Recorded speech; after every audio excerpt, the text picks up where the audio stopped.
nurse for 40 years, not a scientist, but science has had such an impact on my life in so many ways.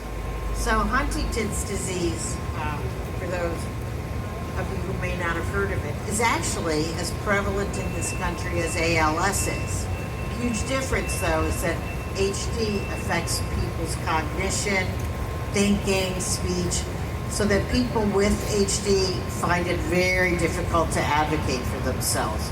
Really almost impossible as the disease progresses.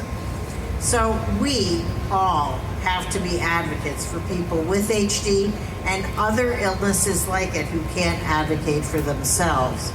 So HD came to this country, and this is one of the beautiful things about science, in an Englishman who emigrated to the US in 1634. And his descendants, all of us in HD families, are ultimately related to him. And what this means is that Huntington's is the first disease where the genes were actually discovered. 1993. Critical work was done right here at Stanford about those genes. But here we are, 2025, no effective treatments, no effective cures.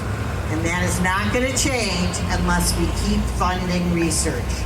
The National Institutes of Health funds the National Institutes of Neurological Diseases and Stroke. And through that funding, they found the genes, found how the genes work. When you find out how genes work, you can work on silencing them. You silence the bad genes, the good genes can take over. You can try medications that you would never thought of trying once you know the mechanisms of the bad genes. Now in the 2020s, we're trying. There are setbacks, but we have to keep going. We're going to keep going with the help of the NINDS. So when you find out things, when you can splice genes in a lab, you can treat those genes with meds. You don't have to expose people to risks before you're ready to do that. We can look for biomarkers. It'd be so easy as we look for treatments to delay the onset to be able to test a baby's urine to find out, are they inevitably going to go through this process? There's important stem cell research going on. A big bad word for a lot of people, we know. But stem cells are critical to finding out why the brain cells in Huntington's wither and die. And finally, we have to do better at finding young people so that we can study them before they have the disease. Other sources of funding for National Library of Medicine, clinicaltrials.gov, and those are the actions I want to talk to you about. Every time you find a new diagnosis, you have a friend, you have a family member, go to the National Library of Medicine, and at the same time, send an email to your congresspeople to say, today I was using the National Library of Medicine. I went to the NINDS website. I was at the NIH website, and this is how it's going to help my health and help my family's health.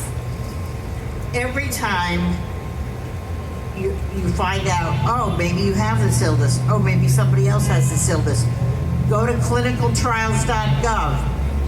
We don't need people in clinical trials who have the disorder. Yes, we need them, but we also need people to serve as controls who don't have the disorder. Bookmark it, check it out. And then in my case, I was very fortunate. So my family was 3,000 miles away, but I was a nurse at Packard Children's Hospital at Stanford in child neurology. So you can imagine, I was in neurology before I knew there was Huntington's disease in my family. When my son was 4, my parents were visiting. He said, "Mommy, your daddy is crazy." And it was all chalked up to his alcohol abuse. He self-medicated with that. We did not know that he had it until my siblings and my cousins were diagnosed. But the consequences for all of us.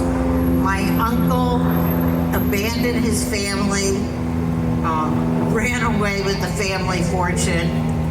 My father never could hold a job, was abusive to all of us. We didn't understand why. So a disease like this, it's not just about the patient, it's about the family, it's about the community. People who live longer without symptoms can contribute, they can work, they can spread the burden of care because it is significant.